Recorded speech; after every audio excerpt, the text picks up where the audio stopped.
કૃષ્ણનો જન્મ શ્રાવણ માસમાં કૃષ્ણ પક્ષના 8મા દિવસે અષ્ટમી અર્થાત અષ્ટમીના દિવસે થયો હતો.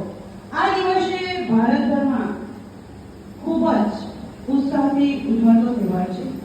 તેને કૃષ્ણ જન્મોત્સવ તરીકે પણ ઓળખવામાં આવે છે. વિષ્ણુના 8મા અવતાર શ્રી કૃષ્ણને વંદન. આ દિવસે લોકો ઘરમાં નાનકડું ગોગળિયું સજાવે છે, વિવિધ વાનગીઓ બનાવે છે અને ધરાવે છે. કૃષ્ણ જન્મોત્સવની ઉજવણી આ રીતે કરવામાં આવે છે. 8મના દિવસે કૃષ્ણ જન્મના સમય એટલે કે રાત્રિના 12 વાગ્યા સુધી ઘણા લોકો ઉપવાસ કરે છે.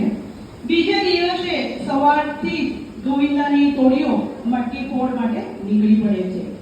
હિન્દુ અવતારવાદ પ્રમાણે કૃષ્ણ એ વિષ્ણુનો 8મો અવતાર છે.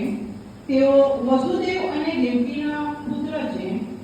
શ્રાવણ વદ 8મની મધ્યરાત્રિએ મથુરાના કારાગૃહમાં જન્મ અને પછી જ મામા કંસને કારણે તેમના પિતા તેમને યમુના નદી પાર કરી ગોકુળમાં નંદરાય અને યશોદાને ત્યાં મૂકી આવે છે. આપ સૌને શ્રી રામ કબીર પરિવાર તરફથી જન્માષ્ટમીના વધામણા અસ્તુ.